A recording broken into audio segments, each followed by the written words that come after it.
What's up, guys? Welcome to another episode of the Plethora Show. I'm here with my boy. Magic finger. I'm King Rose, and we have a very special guest today. This is Derringer. How you doing today, Derringer? Hey, Alex, doing good, man. Awesome, man. Good to hear that. Derringer is a close friend of mine and Colby's. We went to school together, and we're close friends to this day. So it's just an absolute pleasure to have him on. Very close. But let's just get right into it then. We have some pretty big news that I'm pretty sure if you haven't heard about, you might be living under a rock. I don't know. But there's some reports about a Venezuelan gang taking over an apartment building in Aurora, Colorado. You see that, Colby? Yeah, I've been seeing that all over TikTok, and I think the more interesting factor of it, which I don't know if this is true or not, is that apparently these gangs have taken over and they've like flooded these apartment complexes in Aurora, Colorado, and the city isn't really doing enough to do it like help. And so the Hells Angels supposedly are driving over there. And then I hear other people that say that they're not going over there, or they're just going over there for a convention. And I really don't know. I don't really think they're going over there to handle it, like that handle like the police's job. I don't see why they do it. I don't see the motive. But if they were, that'd be sick as fuck. Like a gang brawl in the streets of Colorado. That'd be so. Oh, that'd be some Someone to like handle that? movie stuff, bro. Yeah. Oh yeah, I think it definitely does need to be dealt with, especially on some level by law enforcement. Just because if you leave this kind of problem, just without doing anything about it, it does kind of set a bad precedent, you know. Yeah. Certainly, man. Yeah, I Mhm. see the problem with that is I don't really believe in Aurora law enforcement. I used to live in Denver, and That's right. we traveled to Aurora just every now and then. They had a Cece's there that we go to. It was the nearest Cece's before they built the one in Lakewood. But we would go there, man, and it was just a whole different world. It's like you have Denver, and yeah, it can be trashy. It's a big city. It has that. Yeah. But you went to Aurora, and it was like all the worst parts of Denver just there. Kara's from Colorado, and she said the exact same thing. She's like, Aurora, if it was to happen anywhere in Denver, it's Aurora. And I think that's pretty sad. I think it's because I've been to Denver. I mean, you live there, but I've been to Denver and I've seen it, and Mhm. it's bad. It's like I think it's a little bit worse than some cities in California. Probably not Los Angeles, but especially that section of Denver, I know it's rough, and I know the police activity there is not as heavy as in other areas, I would say, or less Yeah. involved. I was just gonna say it kind of reminds me of when I was up in Oregon. I would go up to Portland every now and then, and it was pretty similar up there. Which was kind of sad. You'd see a lot of businesses just kind of boarded up and whatnot. Really? A lot of vacant buildings, even though this is, really expensive real estate. Just you see a lot of business owners kind of walking away, which kind of makes sense because, with the risk of losing, whatever your business is. And I just hope we don't have something like that happening over in Aurora, 'Cause So over there, they didn't really seem to do too much about it. so they lost their businesses. That's why they were boarded up, or like they chose. Like I'm confused. It's a little bit of both. Some business owners, I believe, chose to left. I think that's really the bigger one. Is most business owners kind of chose to leave after things got started to get out of hand there. Which that was, like 2 years ago. Things have definitely rebounded since then. Yeah. But yeah, during that time period, there were some points where business owners willingly left. Um, yeah. Yeah, man, that makes sense. I mean, when Mm. if you're in a crime infested area, that's not gonna be good for your business. Right. If you have people stealing, you have people vandalizing, it's gonna be an issue. So I think there's Wow. a lot of steps you need to take to change that. So it really starts down at its core, and I think that was a bit of a reaction still left over from the pandemic when you were up there, but Right. hopefully I've never been up there. I've just seen what I've seen online, but hopefully it's starting to mellow out a bit because I know things got pretty bad in the Pacific Northwest in general for a while there. Yeah. Last time I was there was not Portland but Seattle. I passed through there last summer on my way home, and things had definitely improved a lot.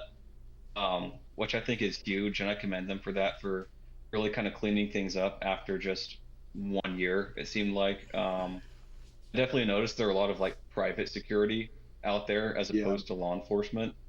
I'm kind of wondering if that's what's going to end up happening in Aurora too. If business owners might be turning more towards like private security instead, if just regular law enforcement proves to be just not reliable enough.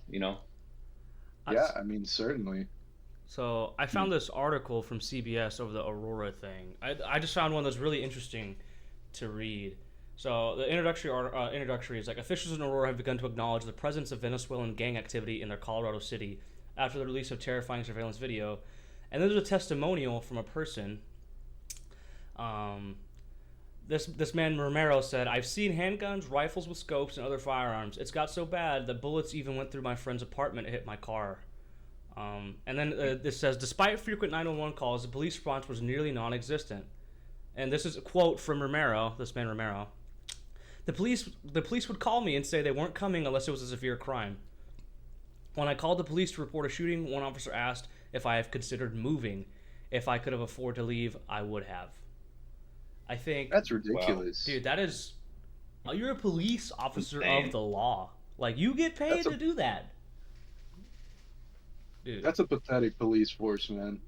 that is- Right. It's like you're just turning your back on the city or somebody. I mean, that's not good, man. what so this is my one of my biggest pet peeves in life. If you have one job, you got one job in your life and you didn't do it, you can't do it. Like you as a police officer, what your basic job is to protect people, civilians, people, Serve and protect. I mean, the community. Right. And you didn't even just not do your job. You just straight up denied your job as a police told officer. them to move. Told him to That's move, crazy. bro. If I was a cop, bro, I'd be like, "Where are they? Oh. I'll go get in a shootout by myself." Like, And look, I understand, Mhm. and crime-ridden cities, resources are pulled pretty taut, but you gotta still be a police officer, man. There's no way everyone's Right. busy. yeah, and I don't think it's just the cops either. I think it's the whole city officials. I just don't know Oh, if they. certainly. I don't know if they care. I don't know if they care at all. Yeah, because a lot of it does boil down to like their local government, city council, and whatnot. So they're the ones who are really also need to step up well because they're public servants just as much as those police officers are, even though they're not in the Exactly. spotlight as much. And the Start a thing, city initiative. I mean, do something. Yeah, and I think the number one thing that pisses me off about this whole situation is that these are not American gangs. These are not American gangs. These are not the Bloods and the Crips or the Crenshaw Kings. These are fucking motherfuckers from Venezuela that have came here illegally. Like, I don't care if you come here legally. Like, I mean, I want you to come here legally. That's fine.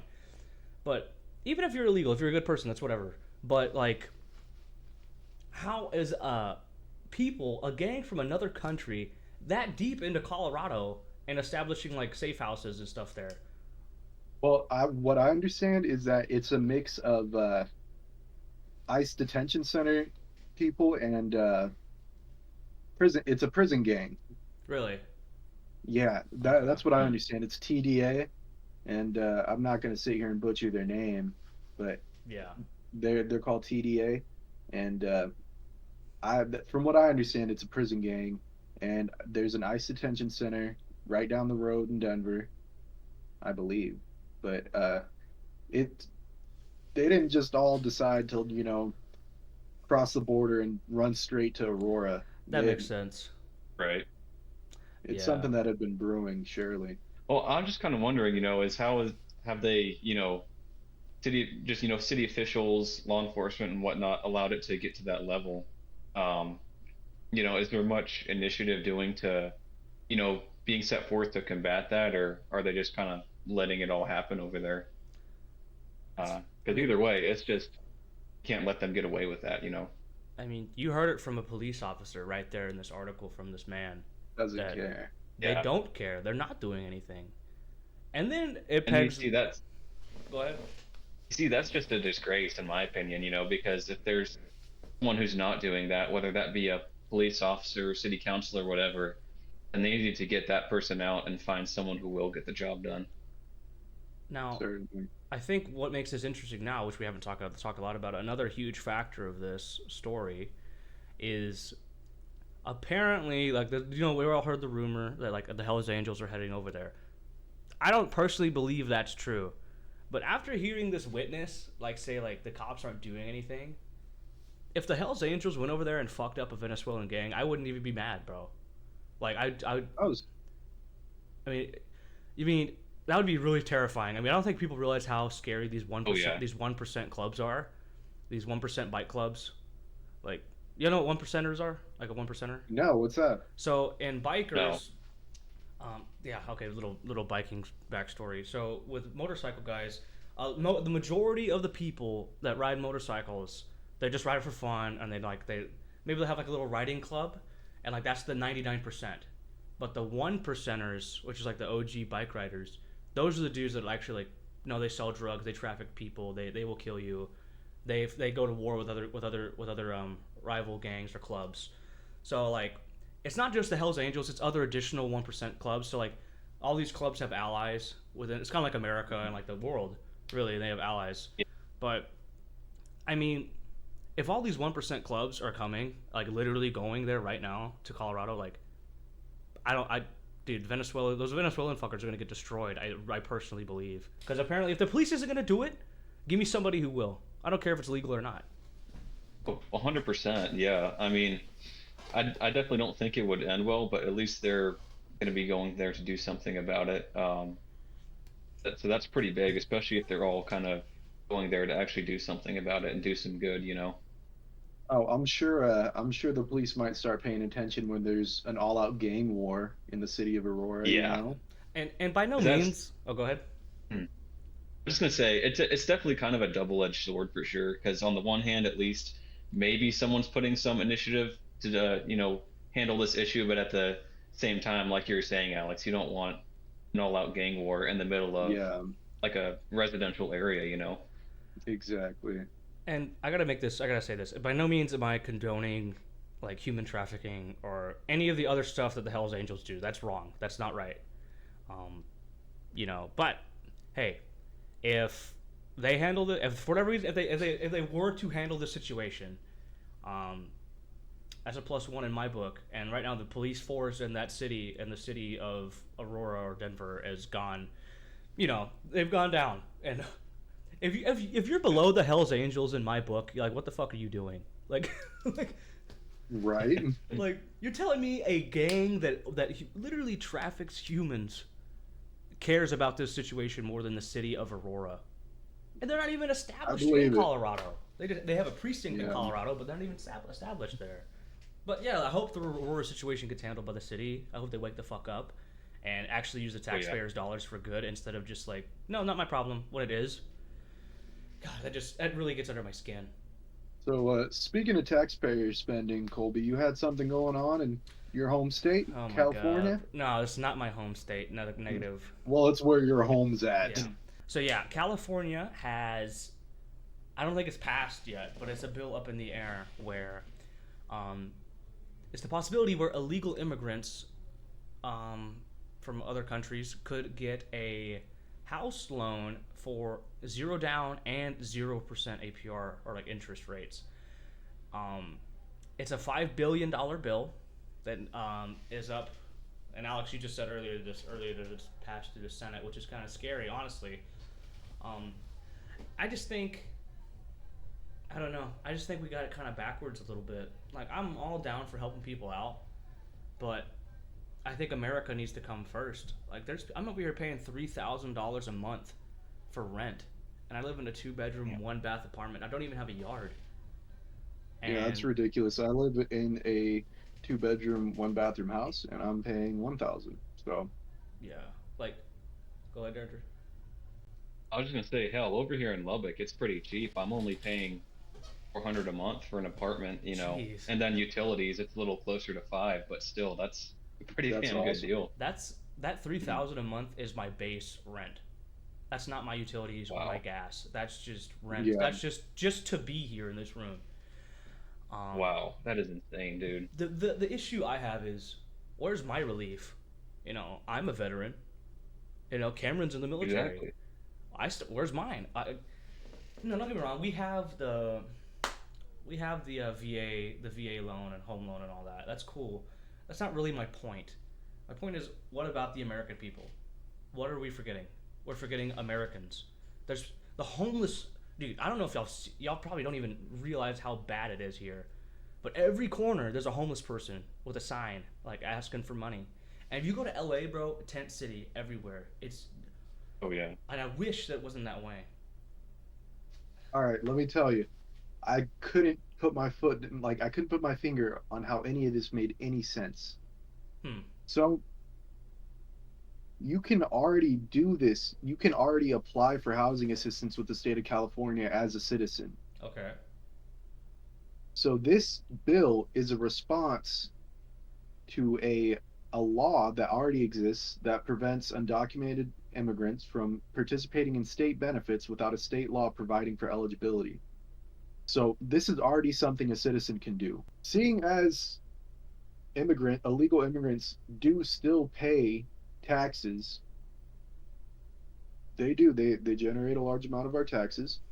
Okay. It makes sense for them to be able to acquire assistance. And it does look like it is up to 20% endowed payment assistance is what it is, up to $150,000. Okay. So that I couldn't make any sense of this until I read that. So that makes way more sense. Okay. It's interesting. It's like I'm sure there's already a law in California that says illegal immigrants can have food stamps, because there has to be. Look, I'm all down for helping people out. Don't get me wrong. Like, yeah, I know some people are poor, yes, but what about Americans? Legal Americans are struggling. People that are here lawfully are struggling. I think that we need to I think the priorities need to be rearranged personally. Like, don't get me wrong. Am I down for helping out these illegal immigrants? Yes, but the American people need to come first. Like, it's not even a problem. It is a crisis of homelessness here. And this $5 billion is going to other things, like going to other people besides Americans. Don't get me wrong. If we were doing more for these homeless people, like we were actually solving the issue here, but we're not. The issue is not getting solved. There's more and more homeless people on the streets every day. We need more housing. Period. There's housing. That's it. Oh yeah. We need cheaper housing and we need more housing. In Texas, I don't think it's that bad, but besides like the cities, but here it's awful, awful. Dude, okay. Do you see how New York fits so many people into these dense spaces? I don't care. I'd rather have somebody living in a freaking 10-foot by 10-foot apartment than on the streets, Yeah. Oh yeah, for sure. And I think California a big is just part of that wasting its square footage. Go ahead. I was just gonna say, I think a big part of that issue may come. This is just part of it, but it comes down to local government regulations, permitting, and all that. That's part of the reason is what drives these housing costs up. When you have to spend or not, if not hundreds of thousands of dollars on permits and all kinds of governmental red tape, then it's gonna drive the costs of housing up. And that's something that's big over there in California, just because to build anything is just such a hassle. I know, man. You look at San Francisco. They can have so much more housing in it could be one of the best cities in the world if they had more housing. But instead, they have very little housing. They're not a dense city at all. Nope. And then they have their streets littered in homeless people. There's so many people that live here, and we're all getting taxed. Why is this problem not getting solved? Where's it going? What are we focusing on right now? And what I always say is I'm completely fine being taxed if it's going to good causes. Yes, I will pay for that student's free lunch. 100%. Like, yes, I'll help. I'll make sure my money goes to food stamps, That's all I care about, If you're using it on some BS, sending it overseas to go fund some stupid war we're not involved in, I don't want that. Right. I want to take care of our people. I want my money to go back to the American people. Okay, can I touch on that a little bit for the Ukrainian war in Russia right now? Yeah. So, personally, I know what we're trying to do with that Russian war. We are trying to defeat Russia without actually getting our hands on it. I'll tell you what, the only thing that's keeping that war from being an American war is Americans over there right now fighting. They got our equipment, they got our money. We spend more money than like 40 nations combined in NATO, or however fucking many. I don't even know how many nations, but I know the proportions are a lot larger. And listen, I'm all down for helping out a fucking ally. Like, don't get me wrong. If you scratch, I'll scratch your back. You scratch mine. That's perfect. But we have a sea. We have a whole sea between us and Russia. These European countries need to help out a little bit more. And I understand they don't make as much money as us probably, but we're in debt. Like, we don't have the money. We're just printing it. We're just making it up. You know. I was just gonna say, to add on to that, Colby. I won't go too far into it, but I don't know. You see a lot of these European countries constantly talking down to America, yet we're the ones who are funding the war that's in their backyard. Yeah. Essentially. So that's something that I really stand. Go ahead, Alex. I'll let you talk. I know you got something to say. Okay. I was just gonna say. I mean, I don't think what we're doing over there is right. I don't think what Russia's doing is right. But I will say, we want Ukraine to be part of NATO so we can store weapons there. Yeah. And you know what the problem we had back in the Cold War? We didn't want them storing weapons in Cuba. Yeah. And so everybody's like, "Oh yeah, good job. You got a right to be pissed about that." So doesn't Russia kind of have a right to be pissed about having our weapons on their border? That's a good. I wish we could just shoot off all the nukes into space and like we'd all just agree on. I think nukes. I don't know if y'all seen Oppenheimer, but that movie is a very I was just thinking of that. Like, that is a very good movie to show the consequences of nuclear bombs or nuclear warfare. That thing will kill us all. I don't think. It's one day. I mean, that is a power only God should have to wipe out. What's the quote that Einstein said? World War III is going to be nukes. World War IV is going to be sticks and stones. Yeah, that's a hard nuke. And then I think one of the people, was it Oppenheimer that said this? Like, I've become like the destroyer of worlds or something like that. Yep. Like, I am become death, the destroyer of worlds. Yeah. Like, dude, I just got a chill from that down my spine. Like, people don't believe the end of the world is literally just a push of a button away.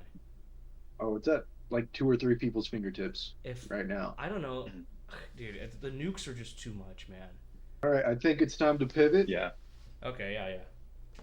All right, guys, after that, we got something a little more lighthearted for you. You guys remember Colby's musical movies game? That one was fun. Well, I got my own version of that for you. Okay. Can we play as a team or no? Right.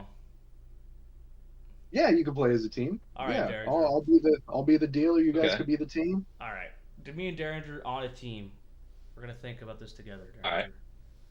All right. So I got 2 options for you. Oh, so this is musical movies? This is musical albums. Oh, okay. Oh, music, if you will. Okay. Yeah, I got you. Musical music. I like. All right. So, okay, Derringer, did you catch how this worked on the last episode, or do you want me to explain again? I'll go ahead and explain again. Oh yeah, if you don't mind explaining again, yeah. So I have a top 10 list. Either, let's just stop right there. I have a top 10 list. I'm gonna mix it up.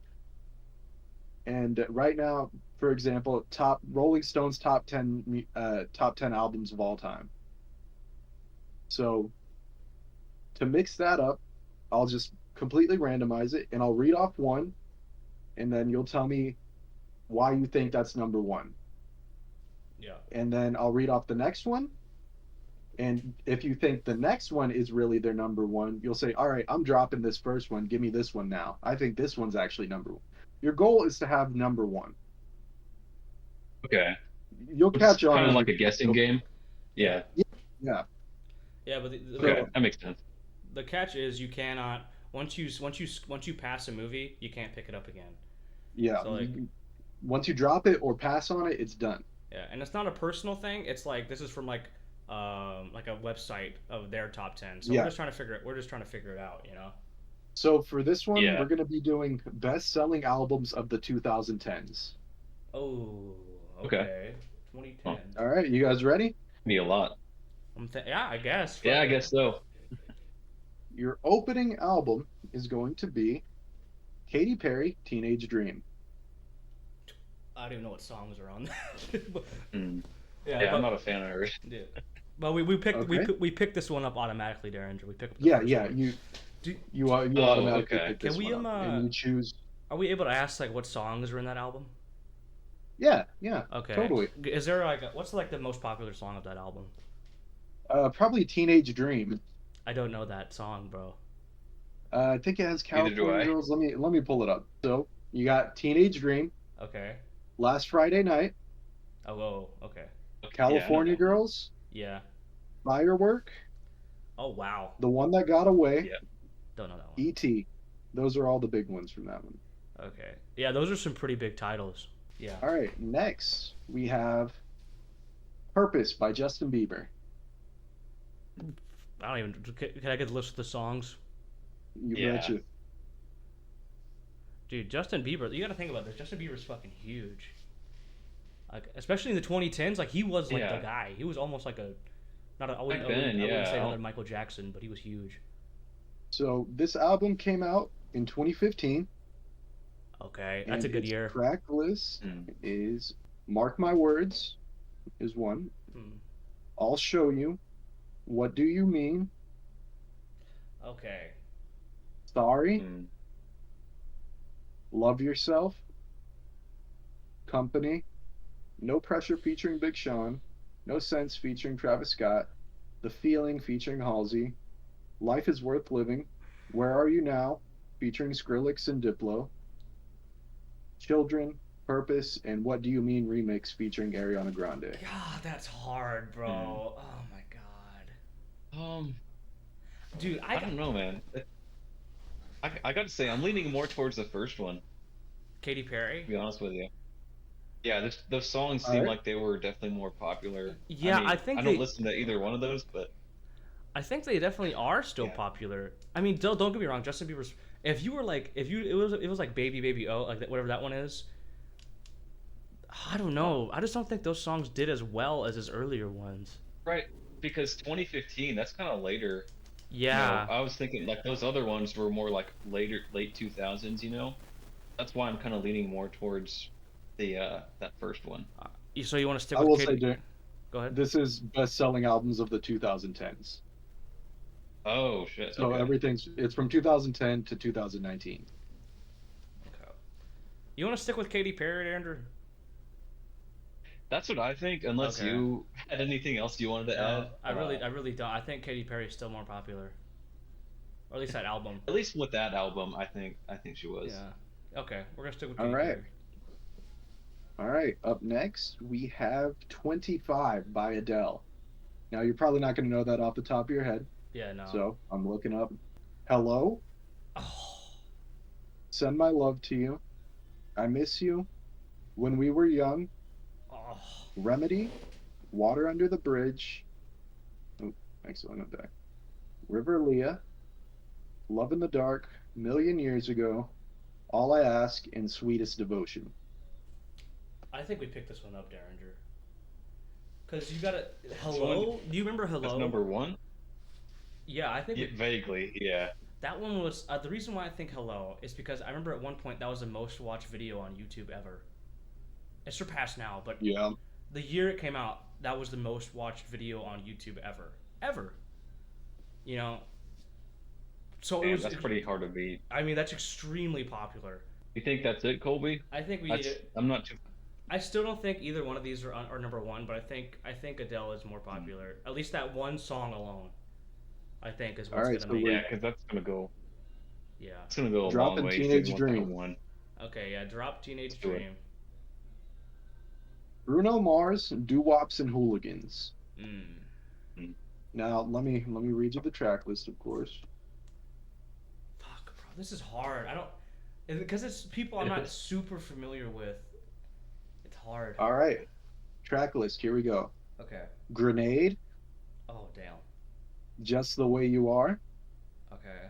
Oh wow. Our First Time, Runaway Baby, The Lazy Song, Yeah. Marry You, Talking to the Moon, Liquor Store Blues, Count on Me, The Other Side, Just the Way You Are remix, and Somewhere in Brooklyn.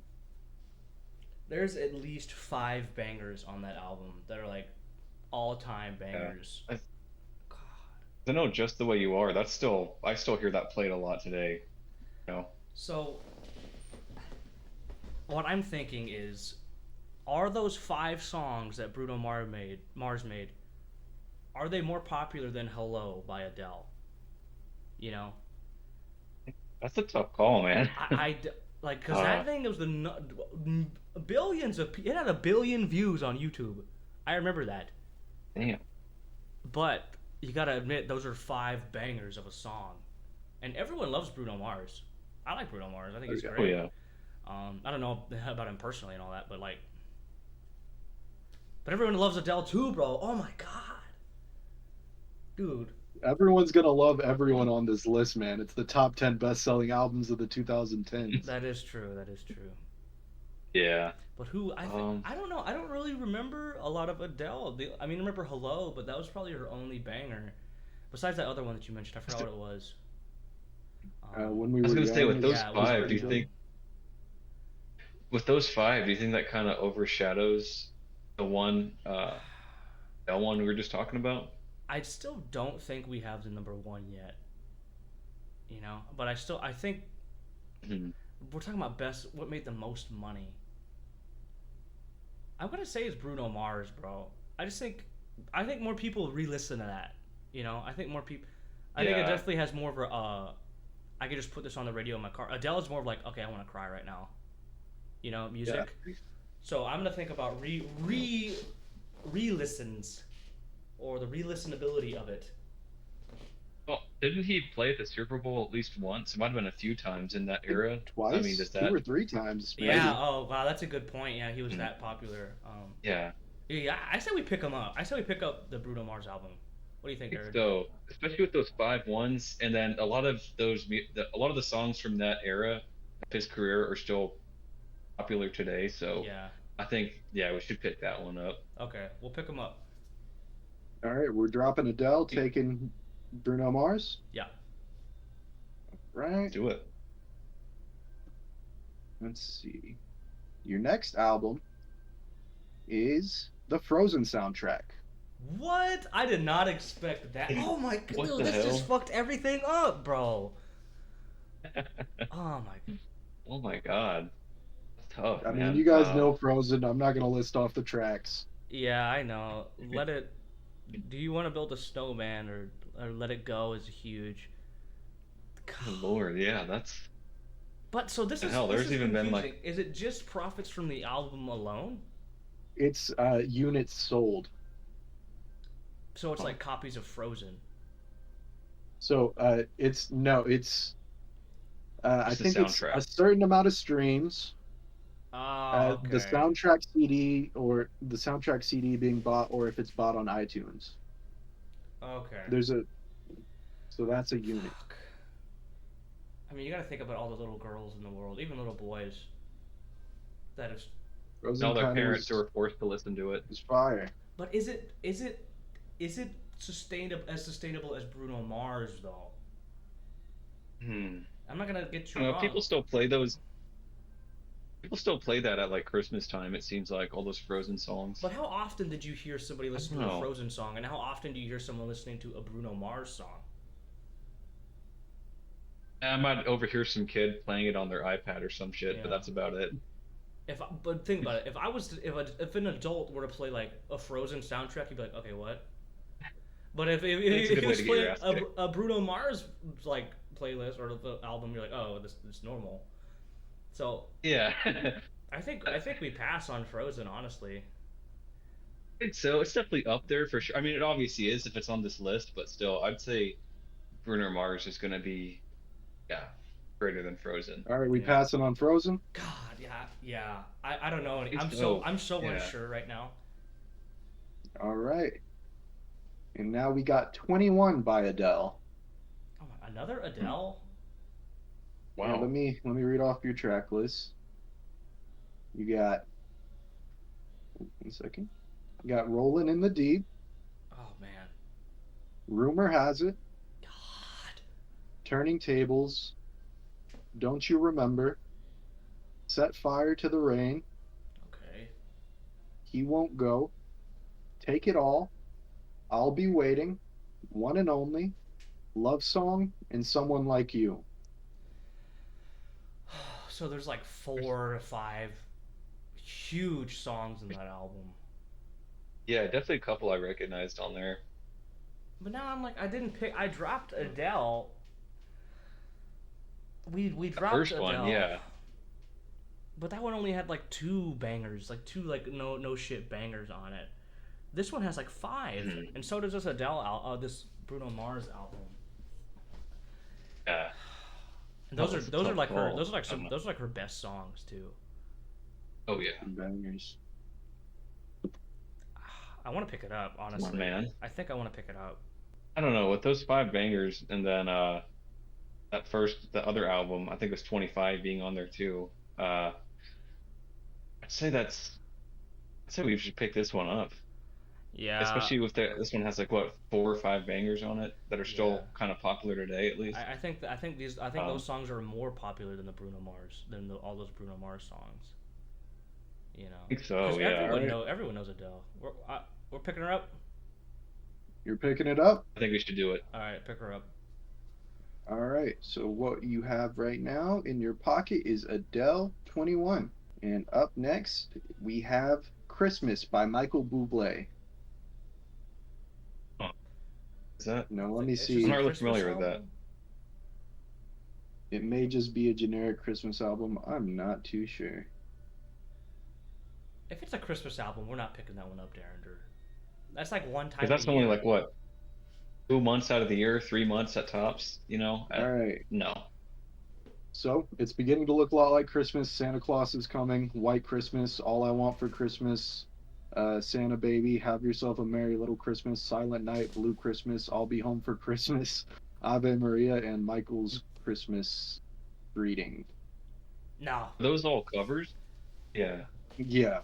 no. Okay. Yeah, I I'm wouldn't. not- Dropping no, it. we're not picking Yeah. that one up. If that's We're passing on number up. 1, I'm gonna be fucking pissed. If it's All if right. a Christmas album is number 1, I'm gonna be really mad. Christmas is the best holiday. It is. Is it a Christmas? It's only September 2nd, and people are still putting, or like stores are already putting out Christmas decorations. I love it. I know this. All right. I love Up it. next, we have X by Ed Sheeran. No, Let me bro. tell you what's on there. I don't know. I don't think- And you have I mean, 21 by Adele in your pocket. Yeah. So the track list for X by Ed Sheeran is 1, I'm a Mess, Sing, Don't, Nina, Photograph, Bloodstream, Tenerife Sea, Runaway, The Man, Thinking Out Loud, A Fire Love, Take It Back, Shirt Sleeves, Even My Dad Does Sometimes, I See Fire, and All of the Stars. No. No? I think we passed it, Derringer. yeah, I'm not familiar with any of those. I love Ed Sheeran. Yeah. I love Ed Sheeran, but I think Adele kicks his ass any day of the week. At least in sounds. All right. Next, Aspen? we have Divide by Ed Sheeran. No. Now let me give you the track list. Okay, you go ahead. No. For me, it's a no. I don't know what Derringer thinks. Maybe he changes his mind. We got Eraser, Castle on the Hill, Dive, Shape of You, Oh, wow. Perfect, Happier, New Man, Hearts Don't Break Around Here. Let's see. What Do I Know? How Would You Feel? Supermarket Flowers, Barcelona, Nancy Mulligan, and Save Myself. Those are very popular songs, but I still think Adele has it. All right. You know. Yeah. Yeah, I'm not familiar with any of those, but yeah, the ones from Adele that you listed earlier, I'd say those are probably still more popular. Yeah. All right. I'm- And yeah. Sorry. your final option? 1989 by Taylor Swift. Oh, we gotta. Oh my god. Give me the song. I think you're. All right, Oh my god. I It's got your Taylor track Swift. list right here. Welcome to New York, Don't. Blank Space, Oh. Style, Out of the Woods, All You Had to Do Was Stay, Shake It Off, I Wish You Would, Bad Blood, Oh my god. Wildest Dreams, How You Get the Girl, This Love, I Know Places, and Clean. Derringer, I think we pick it up, bro. I think so, dude. I mean, dude, I've been waiting for a Taylor Swift I one to know. come up on here, and this is the one. I don't know. Price hasn't come up yet. Yeah, Yeah. that's. I mean, I know this is 2010s, but still, just momentum of that has just like grown But exponentially since then. you know, You know, so I think yeah. that's definitely the one we should pick up. I've been this entire list. I've been trying to put myself back into the 2010s, and thinking about what music did I hear the most. And I gotta say, the amount of times that I was annoyed by hearing Blank Space by Taylor Swift was at least 100 times that I'd like, I hate that song. And, you know, the amount of times I've heard it and I remember that song, I know the words of that song and I hate it. You know, that says a lot. Like, Yeah. So, I think we pick it up. It's kind of the same deal, but with. Yeah, it's kind of the same deal, but with Shake It Off. That song's like just replayed on every damn radio station so many times back then and even now too. So yeah, I think we should pick that one up. Yeah. All right. Yeah, we're locked in. Last one, Taylor Swift. Locked in. God, All right, I'm nervous. you guys ready for the reveal? I'm starting with number 10. Oh God, bro. All right, the best-selling albums of the 2010s at number 10. You have Bruno Mars, Doo-Wops and Hooligans. Woo! We had that Really? one for a while. Okay. I think we dropped that sold one, man. 11,270,000 units. Okay. Up next, at 11.8 million units at number 9, is X by Ed Sheeran. Oh, okay. Good call. 12.1 million units at number 8 is Teenage Dream by Katy Perry. Woo! Let's go. Missed that one. 12.6 million units at number 7 is the Frozen soundtrack. Yeah. Yeah. At number 6, with 13.7 million units, is Divide by Ed Sheeran. Okay. We're doing all right. Right. We're doing all right, Derringer. Yeah, we're doing good. At number We're getting 5, there. with 14 million units sold, Purpose by Justin Bieber. Dude, we're getting to the top All 5. right. Let's go. We're getting there. At number 4, with 14.7 million units sold, 1989 by Taylor Swift. No, bro. Fuck. Oh my god. Damn, dude. It's gonna be an Adele one. Sorry, guys. Wait. At number 3, Damn. Oh, we got 4th. with 15 million units, Christmas by Michael Bublé. That's so stupid. Sorry, go ahead. At number 2, with 23 million units, you have 25 by Adele. Was that the At one? number 1, selling 30 million units, is 21 by Adele. Oh, The album you Damn, dropped dude. to We pick had up that one. 1989. God, we were so close, Derringer. Oh my We had god. that one for a while, dude. I am. No, I gotta talk about the fucking Christmas one for a second, bro. What the fuck, bro? That has, dude. That's surprising. It's 1 really month out of the surprising. year. I mean, the Yeah. top 3 is Adele, Christmas. So, I guess that just proves that Adele's bigger than fucking Christmas. yeah, apparently. At least in the 2010s. That got me in a sweat. Think about it. Do you guys like Every that? store or business has to buy a damn Christmas album to put on loop for the entirety of December. Yeah, I Right? guess. That kind of makes sense. No, I enjoyed that. It's my first time being on the receiving end of the game, and it's a lot harder than you think it is. Oh, it is, man. Especially if you don't know it.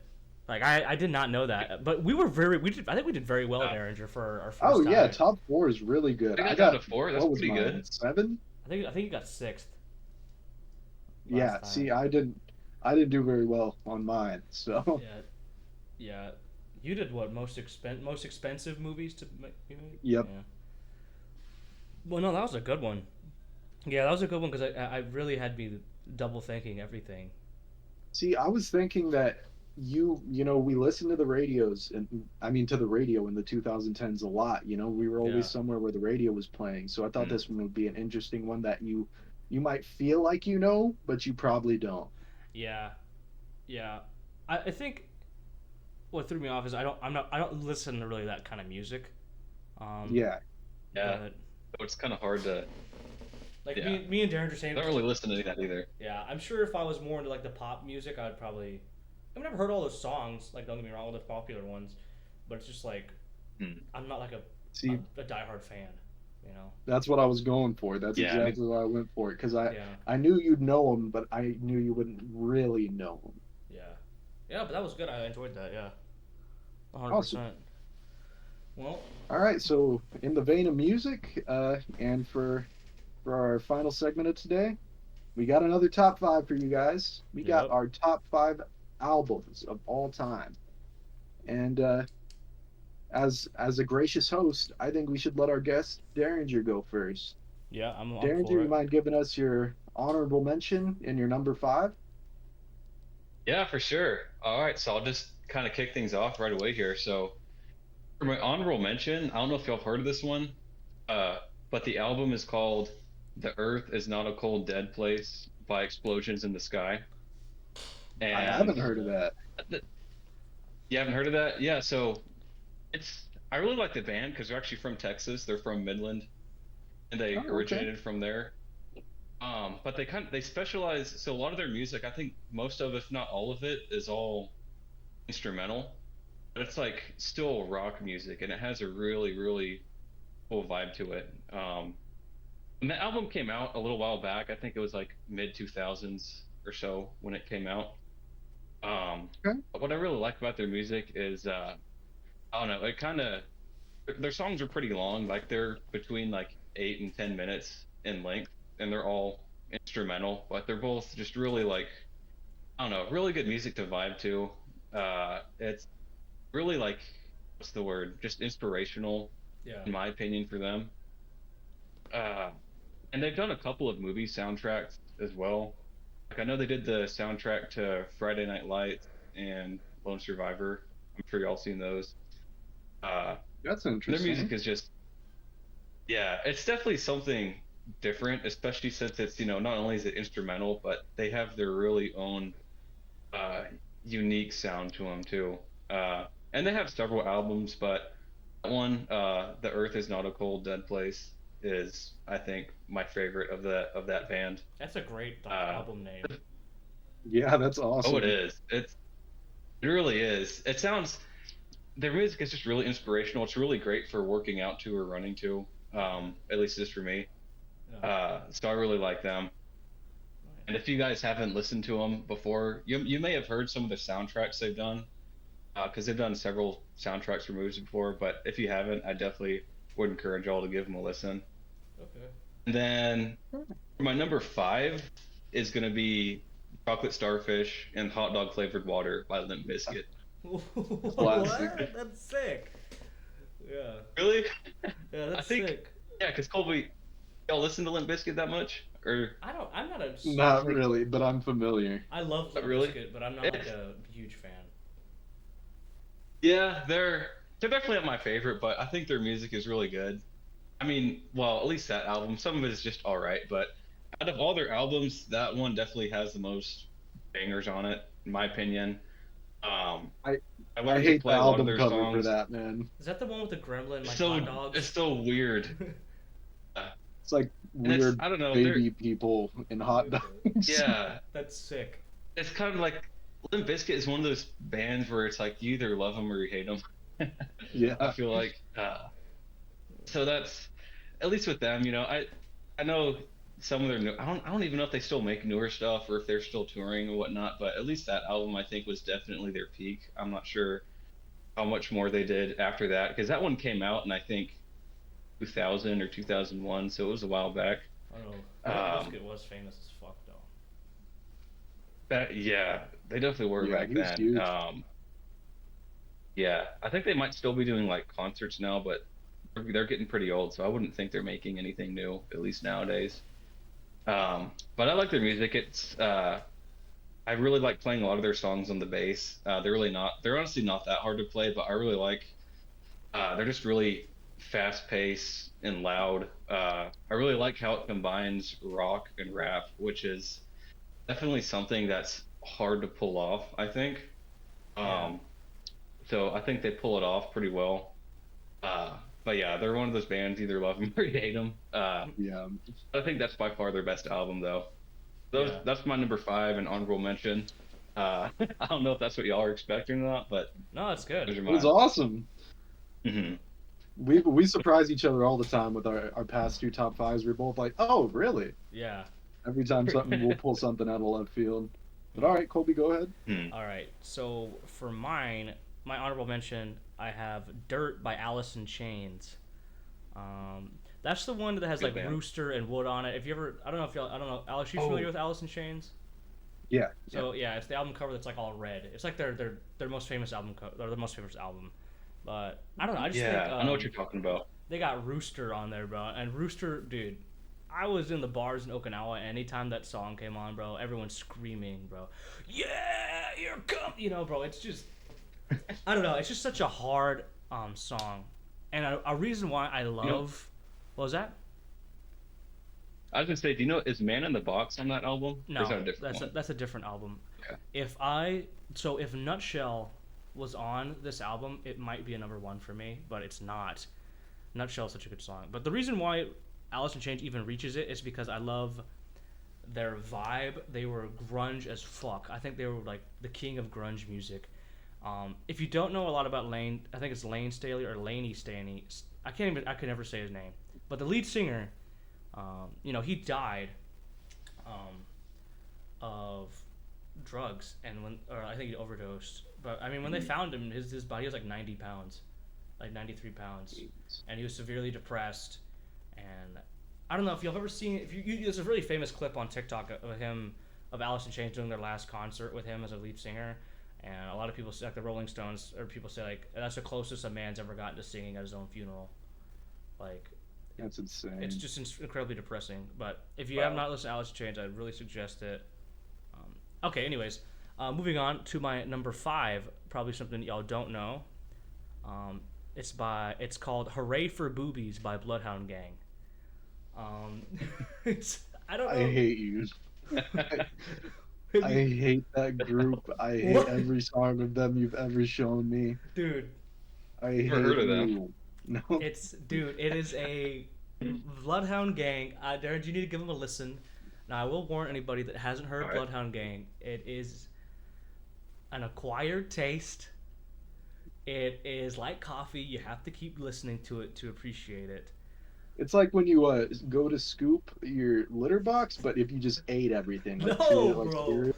Dude. That's the acquired Dude. taste. Hey, the reason why it's "Hooray for Boobies" is because it has one of my favorite songs on there. It's called 3.14, and dude, I love Bloodhound Gang because whenever I get tattoos and stuff, I always listen to Bloodhound Gang. It just gets me through it because the lyrics are so off the wall and different. And if you really get bored of listening to like music that's like, okay, all this music kind of sounds the same, try listening to that, to "Hooray for Boobies" by Bloodhound Gang, or any Bloodhound Gang in general, and you're like, what the fuck is this? It's completely different, and that's why I like it so much. I think they're their own category of Bloodhound Gang is, but Yeah, I can't disagree with you on that. At least, it is very unique. yeah, and people love it and hate it, and that's fine. But I love them. Yeah. That's just me. I'll have to give them a listen. I never heard any of their stuff. You'd have to give it multiple listens to really understand it. I It's really like, like it. An acquired taste. Yeah. Lyrical content is like Limp Bizkit kicked up to the max, like on steroids. Yeah. Way worse. I mean, like, Very profane. as in just. Oh, Off the okay. wall, I thought you meant profane. just- So one of the Yeah. one of the lyrics is, I'm trying to find a girl that reminds me of my mother, but it's hard to find a girl with a viper tattooed on her tushy. And how many girls do you know that could play the harmonica with their pussy? That's like a lyric. What? That's like my favorite lyric they ever wrote. But it's like All that right. that kind of stuff. It's so funny. I don't know. All right, my turn. Sorry. Moving past that.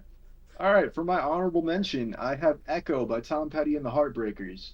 Okay. And I love Tom Petty. Love, so good. I love everything he does, but I've only gotten into him past 2 years. If I had been listening to this a little longer, I'm sure it could have made its way up.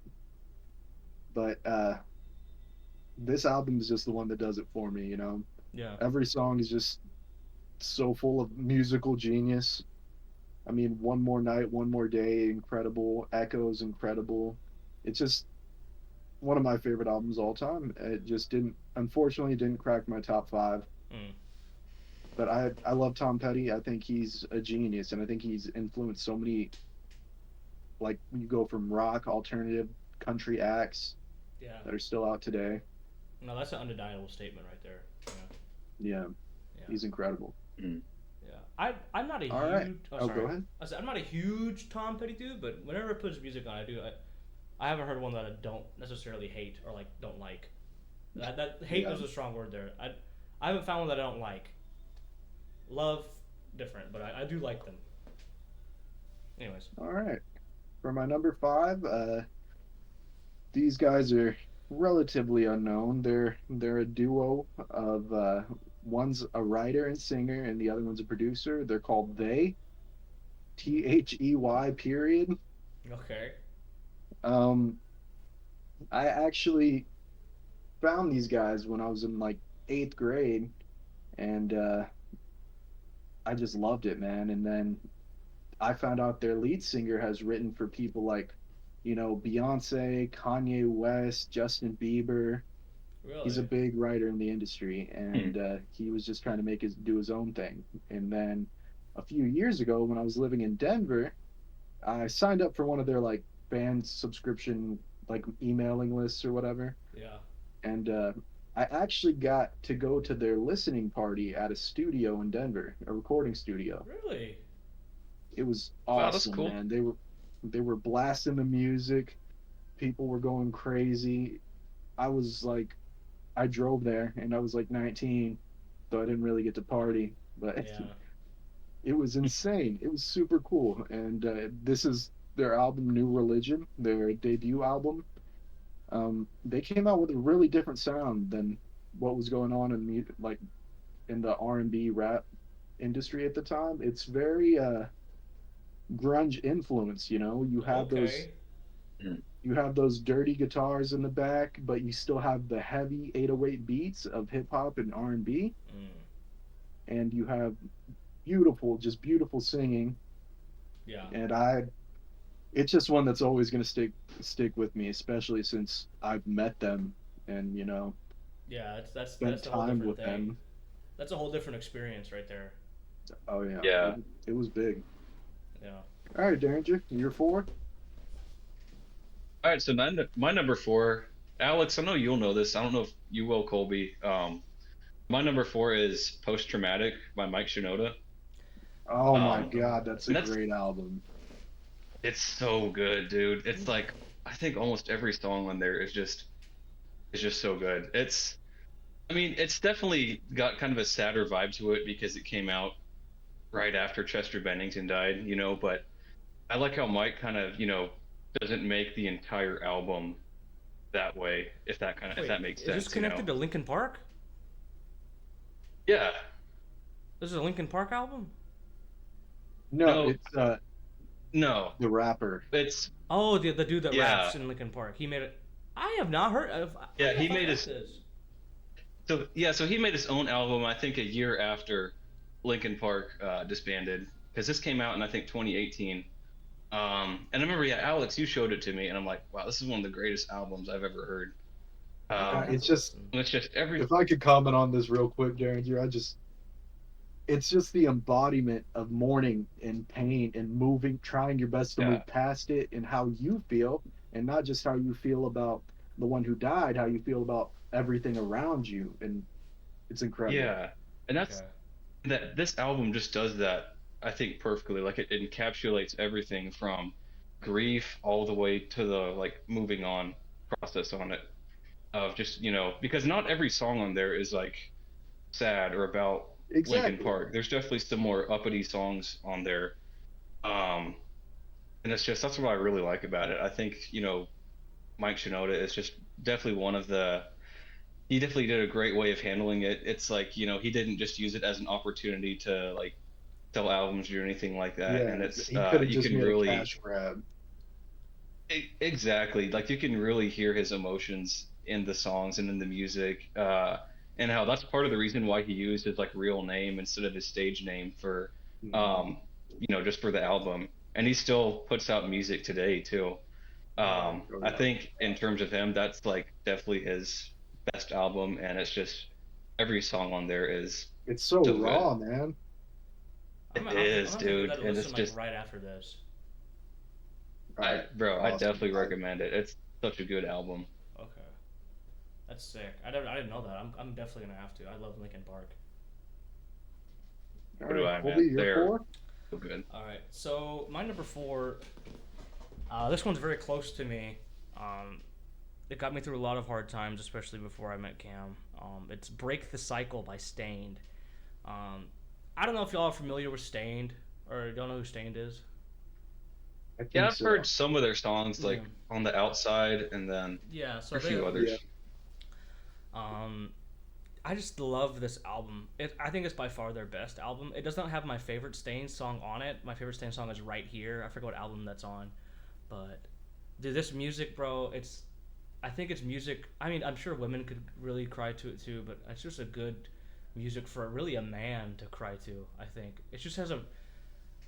Stain is a band that has like this feeling of remorse and guilt behind it that I think a lot of men tie to. And the amount of times I've just drove by myself after getting my heart broken, and just turned on Stain and just let myself feel some emotions is Mm. countless. The amount of times I've done that. But yeah, really no other explanation besides like it was just a really good emotional support for me. But if you haven't listened to it, or I would really highly suggest listening to Stain. I'm actually gonna go see them in concert in September, so I'm really excited to see them live. I like Aaron Lewis. I think it can be kind of a little bit too political, but love Stained as a whole. But that's my number four. Awesome. Am I good to go? Oh Yeah, yeah. yeah, yeah. All right. My number four is an album called Camp by Childish Gambino. It was his debut album, Okay. and Mm. what I liked about it was very like I don't know. It just had some like new stuff to it that you weren't really seeing on the scene at the time. This was during the blog era with like Wiz Khalifa, people like that, early Logic, Yeah. and Childish Gambino came in after he was a TV writer, a TV actor, and he just put Yeah. this album out, and it's a little goofy. There's some like comedy bars in there stuff, but there's some stuff that you just kind of feel like it just feels like a guy. Like there's this song about he's writing a letter. It's called Letter Home, and it's just about how his summer camp was insane and how he wanted to keep being with this one girl, but she like ignored him on the trip home. And I don't know, it's just like juvenile feelings that we all once had. Yeah. And Oh I yeah. think there are, like I said, a couple of the songs are a little like cringe, but overall the album has this really cool message of just like, yeah, we all have our own type of summer camp that we went through, something that really like changed us when we were kids and still affects us to this day in some ways. Yeah. I haven't heard.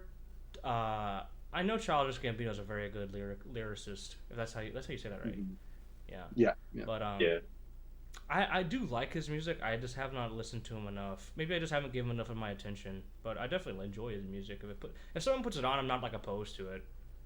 Yeah. But I'll have to give him a list more of a thought, I guess. Yeah.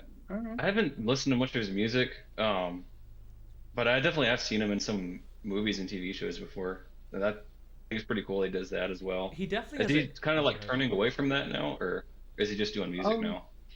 well, it's kind of weird. He's doing a lot of both right now. Actually, he has a movie he's making and that he wrote and recorded the whole soundtrack for. And then he's also going to be in the Community movie whenever that comes out, which is a continuation of the old TV show Community. I will say he's an interesting character. I don't know. He's just an interesting character in Hollywood or just in famous people in general. All right, your number 3, Derringer? Wait. Yeah, so my number 3 is going to be Californication by Red Hot Chili Peppers. I know. Oh, yeah. That's, I'm sure y'all knew it was coming up. I think that's their best album. It's a close tie, though, because I think so many of their albums are just so good, from like the 80s all the way up until like what was it, like 2016 or so. Yeah. And they had another album that came out just a few years ago, but I think Californication is probably the best one of theirs. That's probably about their peak, because that came out in the late 90s. That one by far has probably the best bangers on it. Like, there's the song Californication, there's Scar Tissue, Velvet Glove, Soul to Squeeze, and it's just, a lot of their songs are just so good to vibe to, I think. Hell, I think the bass goes so hard in Red Hot Chili Peppers. Like, y'all might disagree with me on this, but I think Flea is probably the best bassist of all time, in my opinion. He is just insane. I can't think of anybody else that touches him, man. And everything he plays is just so like gloopy, and like I don't know, man. And it's like looking at, because I've learned to play several of their songs on the bass, but like looking at the sheet music for it, or like the tabs, I'm like, how the fuck does he play this, especially live in concert and like moving around? I'm like, as he's playing like 2-3 notes at a time, like, and it's just insane. And that adds a lot to the music too. Oh, 100%. And then the funk, just man. having the bass like that, because that kind of gets overlooked in a lot of other bands and genres, especially. So whenever you have a unique bassist like that adds so much to a band. And then their guitarist, John Frusciante, is also one of the best ones up there as well. He left for a little while, like in the mid 2010s, but then he just came back to the band like 2 or 3 years ago, not that long ago. And it's just, I think they have such a great combination. Their lyrics definitely aren't the best. A lot of them are just about like California and drugs and just a bunch of random shit. But they take a bunch of what may sound, exactly, they take what's a bunch of just may sound random and then put it all together into their unique sound, and it sounds so good. They have like slower soft rock songs, and then more fast-paced rock songs too, and it's all has that like funk sound to it. It's just overall, I think, one of the most unique sounding bands that there is. And Californication, I think, is my favorite album out of theirs. And that one was kind of hard because I think By the Way, which was their next album after that, a pretty close call, but I think Californication is probably their best one, in my opinion. I think Anthony Kiedis was at his best on Californication too. Mm-hmm.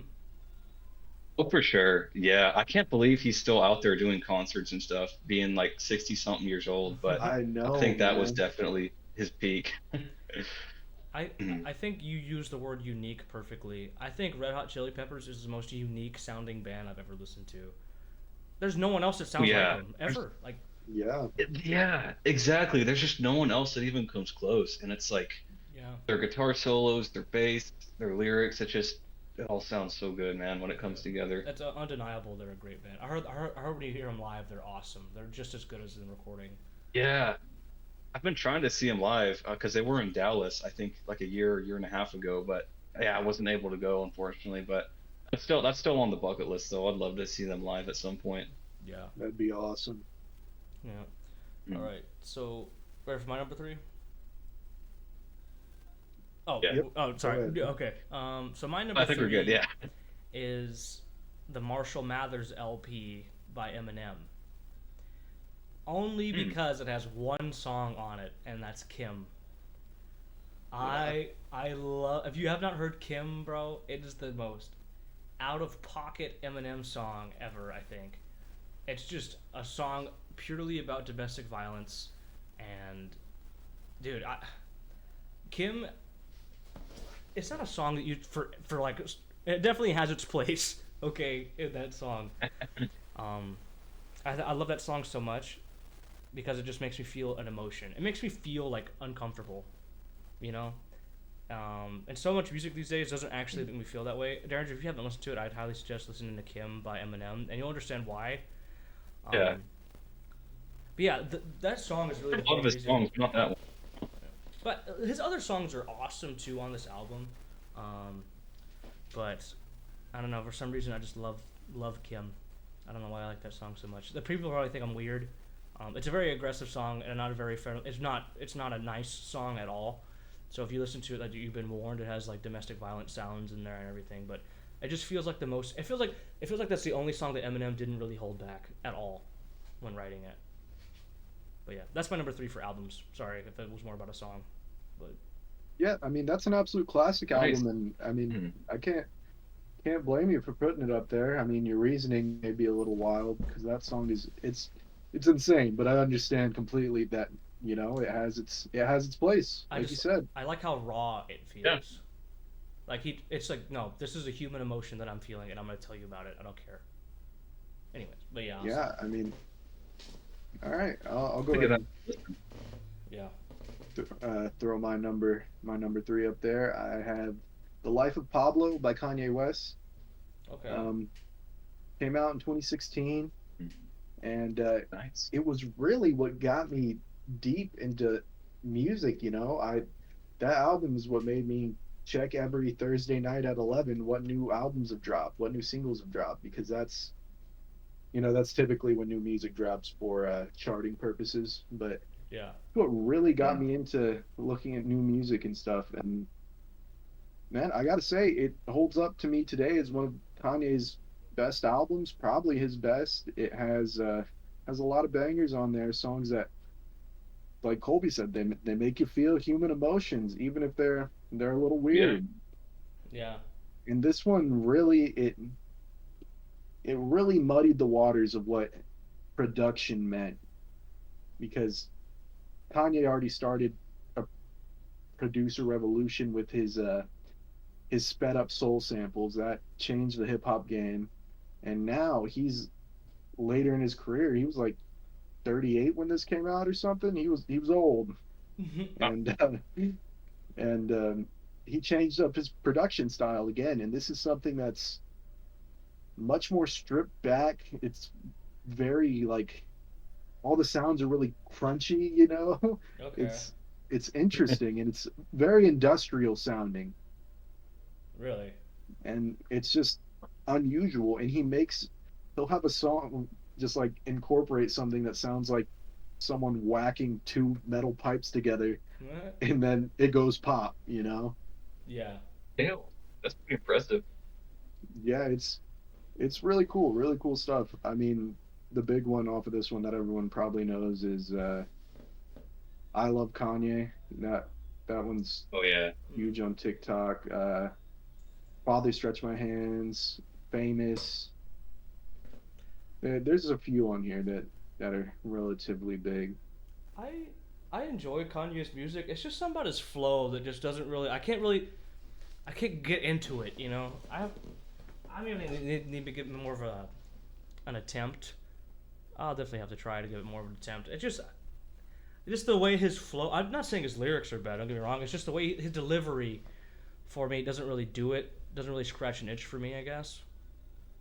I really like his delivery because sometimes most of the time you're gonna get something that's in between hard bars and melodic, and I really like that. A lot of times he'll find that middle ground for me. Yeah, that's fair. That's a good reason. Was that the album he recorded on his ranch, or is that a different one? That was a later one. That one was called Yay. That one came out in 2018. This one was, Okay. 2016 is when this one came out. Nice. All right, your number 2, Derringer? Sweet. Move. Yeah. So my number 2 is going to be Nevermind by Nirvana. Oh, And- classic. Yeah. It's just, yeah, it's such a classic album. It's such a grungy sound to it, and man, I love Nirvana. There's such a lot of their stuff is good. I think Nevermind is probably their best album. It was definitely a close call between Nevermind and In Utero, which I think was one of their later albums. Um, but yeah, dude, Nevermind. There's so many bangers on that. There's Come As You Are, Lithium, Smells Like Teen Spirit, several other ones. I think that was probably their most like commercially successful album. Mm-hmm. I think that's the one that really put them on the map.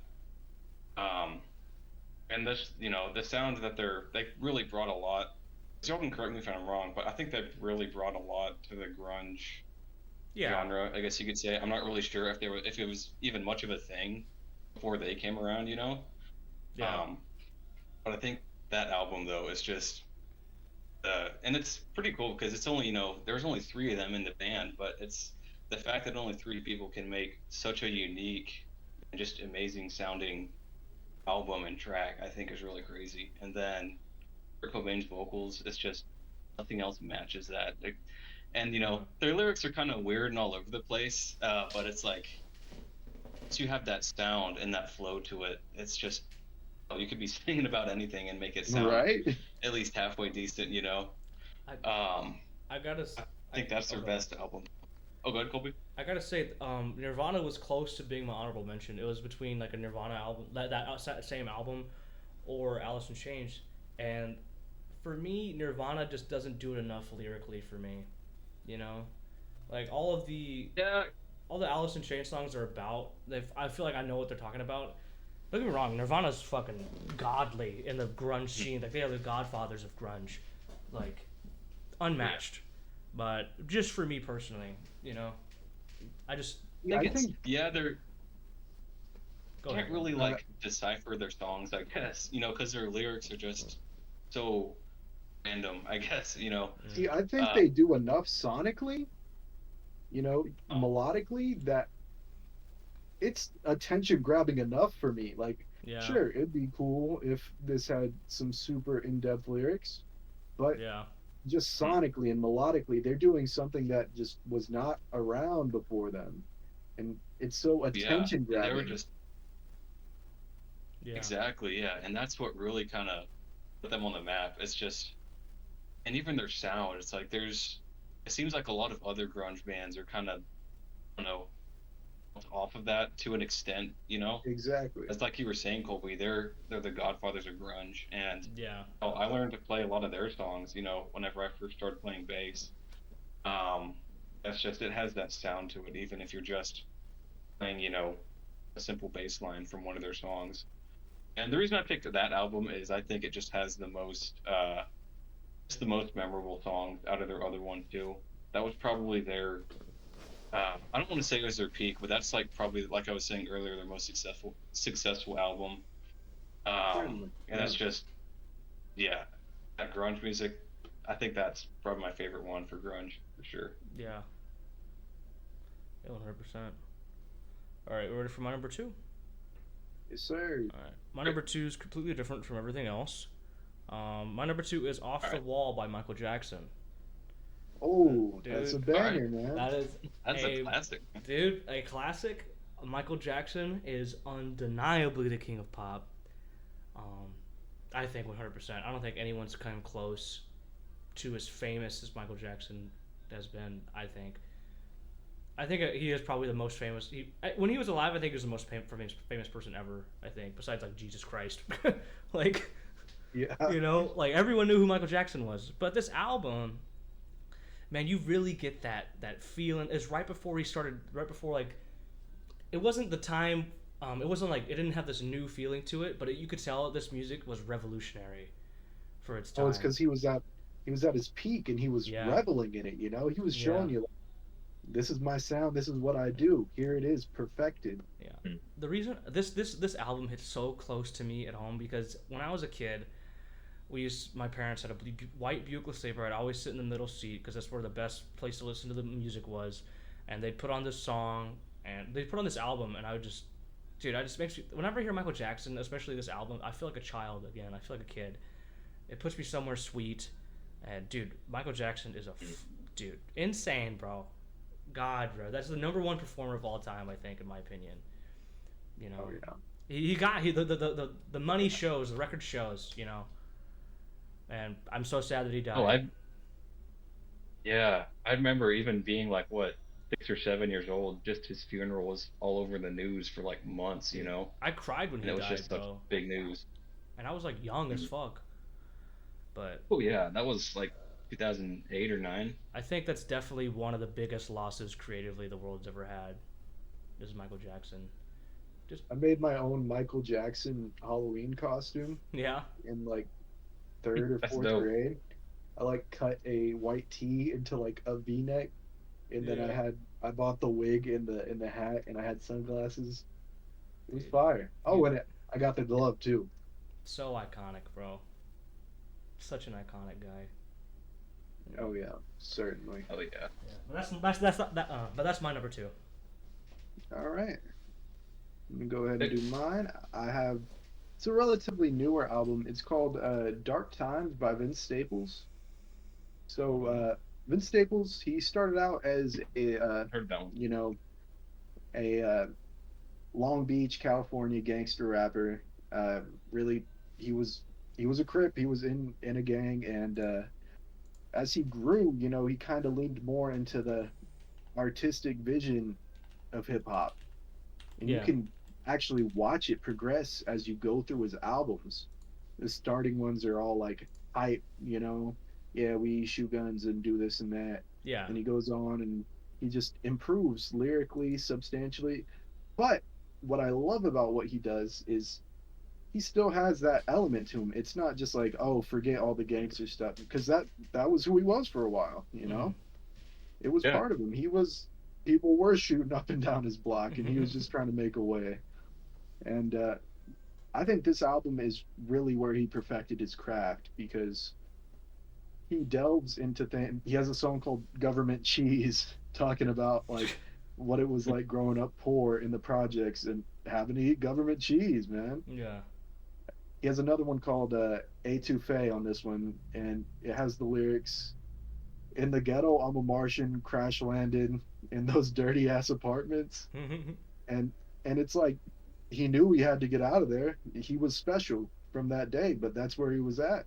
yeah, And I think he really just does a perfect balance of what you look like, what you want from like a hip hop artist, because yeah, he's telling you about what Mhm. it was like to grow up in this poor culture, being in the projects and dealing with that. But he's also talking about how, what he lived through and how he's moving past that, and how he knew he was special and he had to get out. yeah, He's not glorifying it Yeah. also. He's just like, this was my life and I'm telling you about it. yeah. I appreciate that I when think people go ahead, Derringer.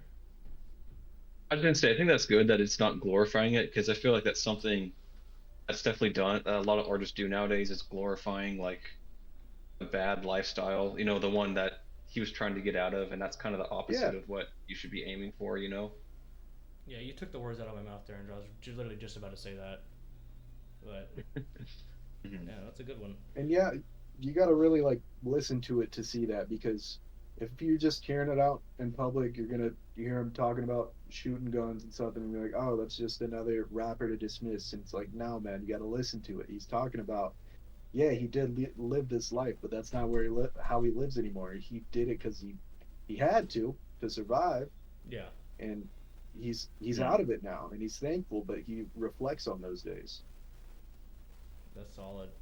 I'll have to give that a listen. I don't think I've ever heard of this guy. What's his name again? Yeah, I hadn't heard of that one. Vince Staples. Vince Staples. Staples. I'm Okay. gonna listen to that one. Okay. All right, Derringer, your big number one.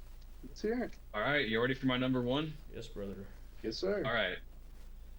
My number one is Meteora by Linkin Park. Oh, my God. okay. It's just Top tier, man. such.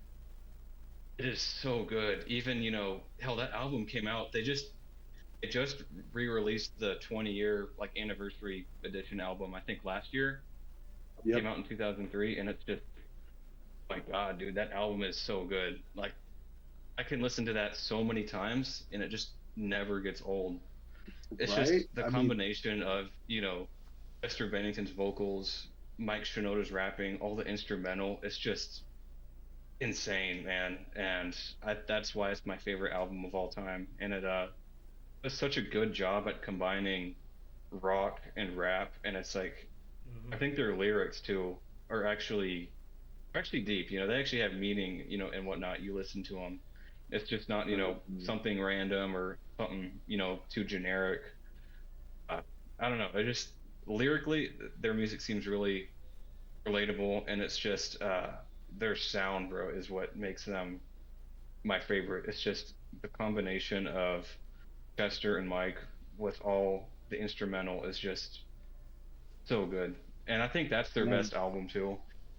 Breaking Because the Hybrid Habit. Theory. Oh, dude, yes, Breaking the Habit. I love that one. Yeah, Breaking the Habit, and then I think Paper Cut is probably my favorite one off that album. Yeah. Lying from It's You is just pretty good. for me, man. I'll have to get all of them pulled up, but I think that's another thing. Like almost every song on that album is a banger too. Hit And after then hit. even on the 20-year anniversary edition that just came out last year, there was a couple songs that were re-released, or I mean that hadn't been released back in what 2003 when it came out, and they were finally released just last year, and it's Yeah. just insane. You know, it's sad. You know, it's sad, kind of sad now because you know Linkin Park isn't around, Chester Bennington Yeah. isn't around anymore, which is really sad. And you know, it really sucks that you know you're never going to be able to see them in concert again. But and their music I think is never gonna die out though. It's by far my favorite album, and like I said, every song on there just a banger. You've got Breaking the Habit, Paper Cut, Numb, Somewhere I Belong. Yeah. Oh, In the yeah. End, I think is on there too. There's just so many good songs, and they have such a unique sound. Um, like I was saying earlier, it combines those like elements of rap and rock, and it's just they bring it together perfectly, in my opinion. Yeah. That's an album I can listen to and just never get tired of. Man, it's by far my all-time favorite. That's sick. That's a great number one. There's so many bangers Yeah, on that's that list. incredible. Dude, yeah. R.I.P. Chester Bennington, It man. is. That's a huge loss I in know. the music industry, bro. It is, man. Yeah. I would love to see them in concert, man. Yeah. It was a good number one. All right, ready for my number one? Yep, let's hear Let's it, hear it, Colby. Colby. Mine's probably like a very lesser known. Well, I don't know. I think everyone knows this band. But mine is "Yourself" or "Someone Like You" by Matchbox 20. I love Matchbox 20, Dude, man. I Yeah. love Matchbox Heard of 20. them, yeah. I think Matchbox 20 is as a band that a lot of people forget about. And a lot of I feel Rob like Thomas, man. yeah, I feel like people forget the songs and then they put on some Matchbox 20 songs. Like, dude, I love this song. Like Yeah. I forget this song exists. Like they have songs like "Push," "3 A.M.," and "Real World" on this album, and I don't know why. Don't get me wrong. It's not like by far my top favorite band or my top favorite songs, but the album alone. This is just for the vibe of the album. That's why it's number one for me. Because I could hear any of these songs in the album and they come on. I'm like, I like this song. Like I fuck with it. Like, don't turn it off. Like, I just makes Matchbox 20 has such a unique vibe. I'm not even sure what genre they really fit in. This is like alternative rock, maybe. Yeah, I guess. Alternative Yeah. rock. I think so. But they just it just feels so emotional, and I just like the way their lyrics are great, and their melodies are insane to me. Because it's not doing anything crazy. It's just the way it sounds. Just I don't know. I wish I could sing like that. I love their songs. Oh yeah, I love Rob Thomas, man. Yeah, He's incredible. yeah. But But yeah, that is an applaudable number one. thank you. Yeah, that's mine. I'm done though. All right. So for my number one, Wait, that's a good one. Thank you. yeah, definitely. For my number one, it's he's an R&B artist. You guys might have heard of him, but probably not, just because I know your music tastes. His name's Frank Ocean. Album's Blonde. I know Frank Ocean. Yeah, Yeah, I'm yeah. not It's, super familiar. Blonde Yeah, by I hadn't Frank heard of him. Ocean. He has a beautiful voice. First of all, it's just so touching, man. Every single song is like it's gonna make you cry or it's gonna be like gut wrenching, like Mm. sadness. It's just one of those ones that Oh, looks like Oh, we shit. lost Derringer. Derringer? I don't know what happened. I'm still on. Yeah. Oh, we don't have your video. Sorry for interrupting. No, you're good. you. All right. Oh no, Okay. no worries, can- man. Mhm. All right, so I'll keep going. Yeah, it's just every song is gonna tug on your heartstrings, and every song is gonna sound beautiful. Like he did things with his voice which are just entirely unique. He'd hit insane ranges. He'd do insane layering, vocal layering. Yeah. Production is beautiful. A lot of really unique production going on there, and I don't know. It just feels like the definitive R&B album of the 2010s for me. It just changed the whole landscape of R&B because for a while R&B was dying out. It was, I mean, Yeah. from the 2000s, that's it. Nobody really pushed it forward, kept it going, Mm. and what he did was he brought back a different version of R&B that was just a lot of ballads, a lot of sad stuff, a little experimental, and that in turn pushed the industry to create copies, and then it pushed the industry to compete and bring back that old R&B style. And I really think it just did wonders for the industry, and for me personally, it's something I can always go back to, hit shuffle, and just fall in love with every song again. That's sick. Yeah, that's a beautiful It thing. is because most R&B, it seems like, at least that I'm familiar with, it seems like 70s up through 90s, early 2000s, and kind of like you were saying, after that there wasn't as much of it. But then, yeah, so it's just kind of more like a revitalization of sorts, Yeah, exactly. for this album. Mm-hmm. And that's Yeah. sick. I'll have to check that one out. Yeah, it's a very sad one, so I mean, be prepared for that. But it's a beautiful album. It's legendary for me. Yeah, that's sick. Yeah, Sweet. I'm not too familiar with Frank Ocean. Maybe I need to give him another shot. I know he's extremely famous though. Probably Yeah, for a good reason apparently. All right, guys. Yeah, Yeah, Top 5 albums. yeah. So I do that's some want really to good ones in say there. something before we wrap this up. So the rumor on the street is, Derringer, that they're looking for a new singer for Linkin Park. Really? Huh. Yeah. So they're trying to and- get the band back together? Yep. Yeah, I heard about that Damn, too. dude. I don't know how I feel about that, to be honest. That's shit. Is that like just recent news? I hadn't heard of I that. thought they just confirmed one. Yeah. No, they haven't confirmed one yet. They're Hmm. just they're looking right now, and what I want if they do go through with it is I want someone who doesn't sound anything like Chester. Yeah, I think that's probably a good call because you don't want, them to like try to copy their old sound. I think that would be like kind of shooting themselves in the foot, Exactly. So, Yeah. but I think it could be a good move because obviously these guys work well together, and Yeah. I mean, And they it's still have a devastating. massive fan base. Yeah. and it's devastating what happened to Chester, but I think Yeah. Chester would want them to keep doing what they love. He wouldn't want them to end their baby Linkin Park just because he's gone. Yeah. And Exactly. he Yeah. was instrumental, of course, but he loved the band. Hmm. And I know, like Mike Shinoda still puts stuff out. He had his post-traumatic album, then a few things after that. But it's definitely his own stuff is definitely not really the same as what Linkin Park puts out. Yeah, Yeah, I think that would definitely be a good move to try not to emulate the previous sound or sound. Try to find someone who sounds too much like Chester. Dude, and I will say dang, they've done a great job of evolving with every album. So if they Yeah. come in with someone new, hopefully they keep that idea and they don't try to backtrack and try to recreate the magic, because it's not what we're looking for. If you're going to keep doing Linkin Park with a new singer, evolve again, just like you always have been when you had the same singer. yeah. Right. There's. It's, Oh, go ahead, Derringer.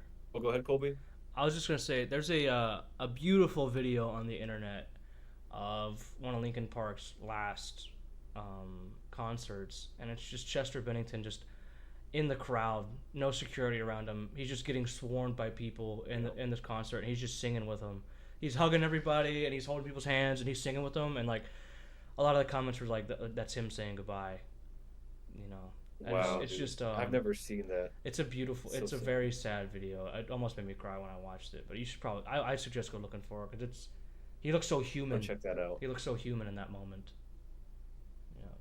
Yeah, because I didn't see that. I remember seeing a video of him like with his family like right before it happened, and that was so sad too.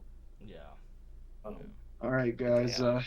Think we're gonna wrap this up. Yeah. Go and listen to our top fives. Tell us what you think in the comments. Maybe we'll stop crying by the end of this. Who knows? Yeah. But I just want to say thank you for coming on, Derringer. We definitely got to have you Oh, yeah. back. Yeah. For sure, man. I enjoyed being on the show. Thank y'all for having me. Sorry I couldn't make it last week, but if y'all ever want to hear my top 5 movies too, I'd Yeah. love to tell you all those. Oh, Yeah. certainly. We could make time for that one day. I have a feeling Oh, for Derringer sure. will be coming back a lot. Yeah. Oh yeah, I would Yeah, me love too. to be back on the show, you guys. Maybe a new co-host, possibly. You know. Yeah. No, we'll see. We'll Hell see. yeah, I'd love to do that, man. All right. Send All right. us out, Colby. All right, guys. Well, this has been the Plethora Show, episode 3. Thank y'all so much for watching. Make sure to like and subscribe on the video. I need viewers. Yeah, but see y'all. Have a good one. See ya. Thank you for coming. Peace out.